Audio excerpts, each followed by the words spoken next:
This is Joe Pugh for IFLTV. We're here pitchside, St Mary's. Ryan Garner versus Reece Belotti press conference. We've just had it. It looks like it's happening here, doesn't it? It's not. It's not. One day. I think that's the plan.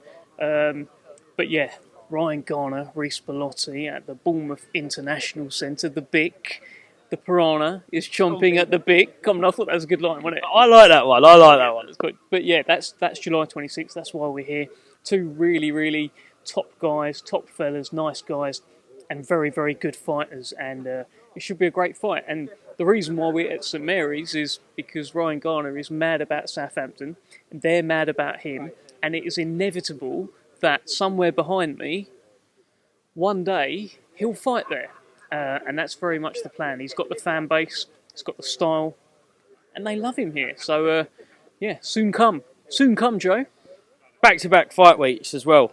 Dubois Usyk, straight down south to the Bic. The travelling circus, if you like to call it. Not that it is a circus, continues. Well, I'll clown to you. No, you're like P.T. Barnum, aren't you?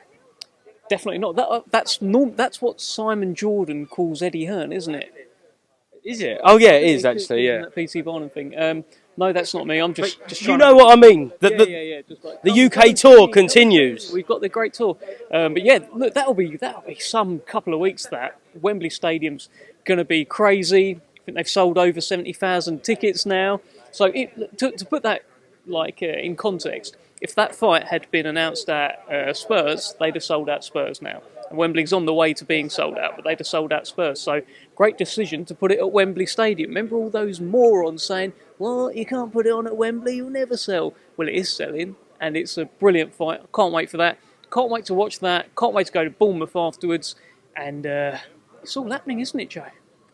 Whilst neither of us were, in your words, those morons, is there a little bit of an element of surprise just how quick 70,000 seats have been sold? See, I've been thinking about this.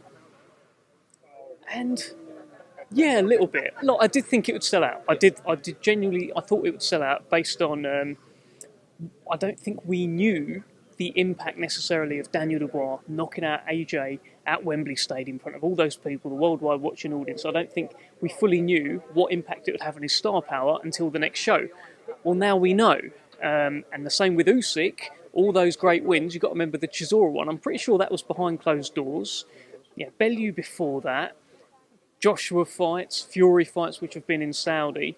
He's basically beaten our most famous fighters, which makes him famous. So you had two famous guys going into it in the end, and yeah, rightly so. They are big names, and it's a big fight, and I can't wait.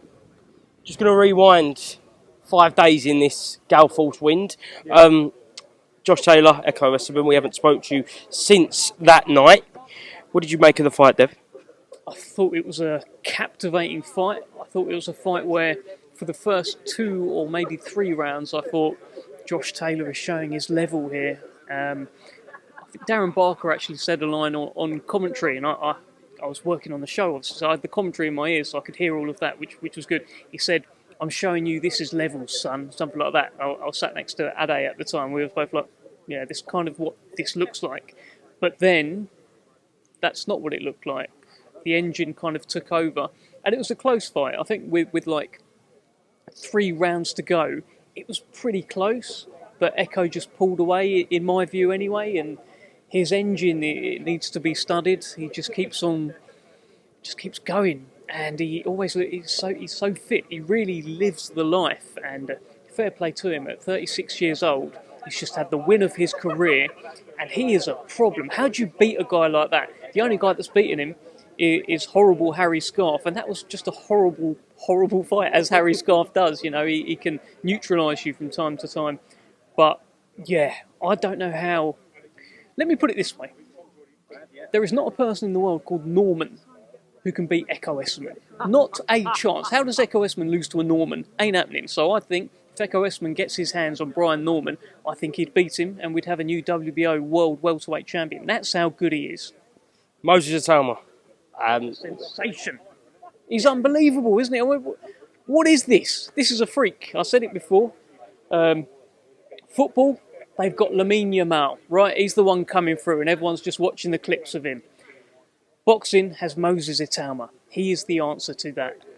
It feels like I almost have to stop getting so excited, but I get excited. What can I say? It feels like we are watching a once in a generation kind of talent, and his come up is different to Dubois, right? Dubois was just like knocking people out. His style was just completely just like bang, bang, bang. Same as AJ, bang, bang, bang. Let's just knock this guy out, and he's bulldozing people. With Moses, he's bulldozing people, but it's like you can see him. You can see the work. You can see the feints. There's so much to it. It's like this layered kind of knockouts that he's putting together. It's wonderful to watch. I can't believe he's 20 years old. I can't wait to see how he's moved and what they do with him next. We are lucky to be living in this time. What did you make of Billy Nelson's comments regarding his chin?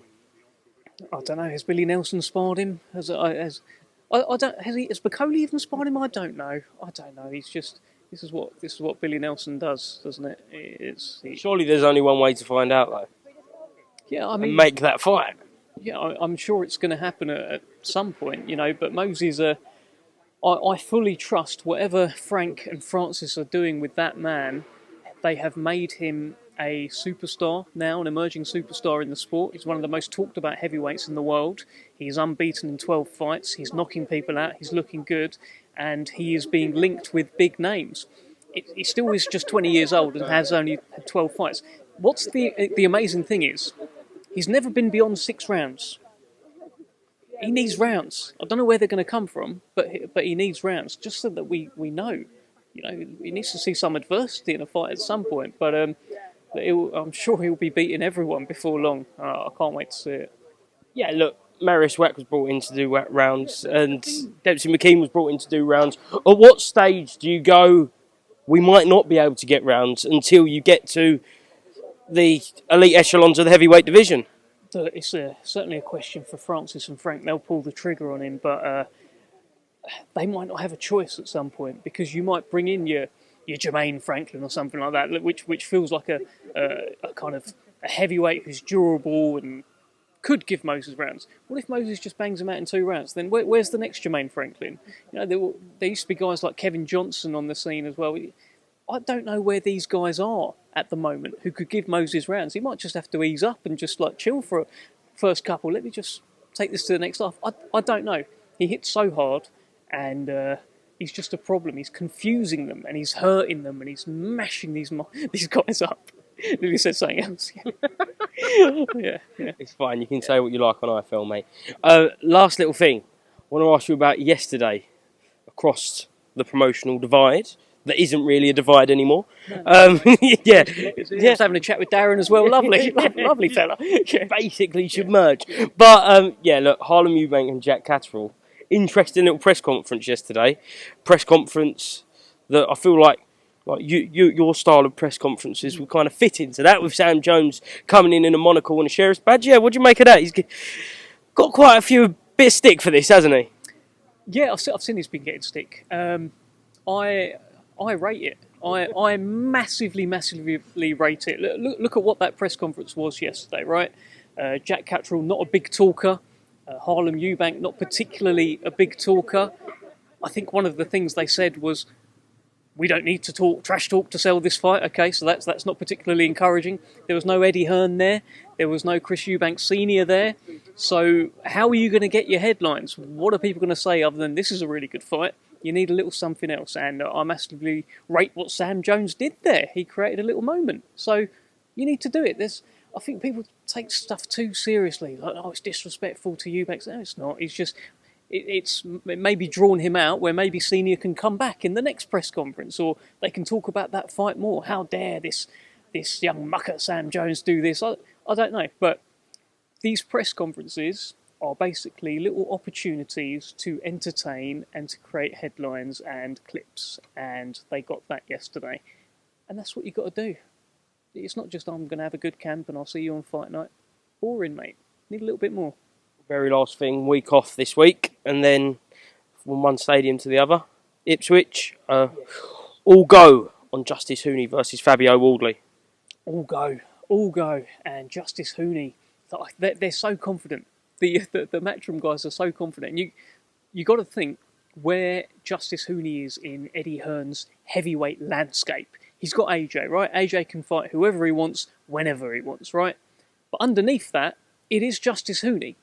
There's no one else above that. Johnny Fisher's just lost to Dave Allen. There is Dave Allen, of course, but I don't know of Dave Allen's rankings across the heavyweight spectrum. I know he wants to fight Wilder. That's great. But in terms of the rankings, it's Justice Hooney. He's the one that's up there. So if Justice Hooney loses to Fabio Wardley, it's a big dent to the Matchroom heavyweight stable, which tells me that they really, really fancy it. Away day, away from home, see if they can come and beat Fabio.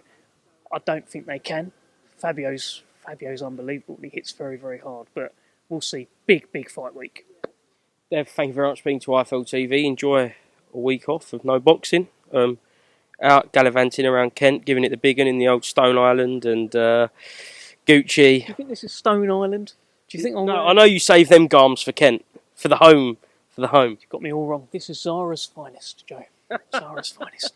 See you next time. See you next time.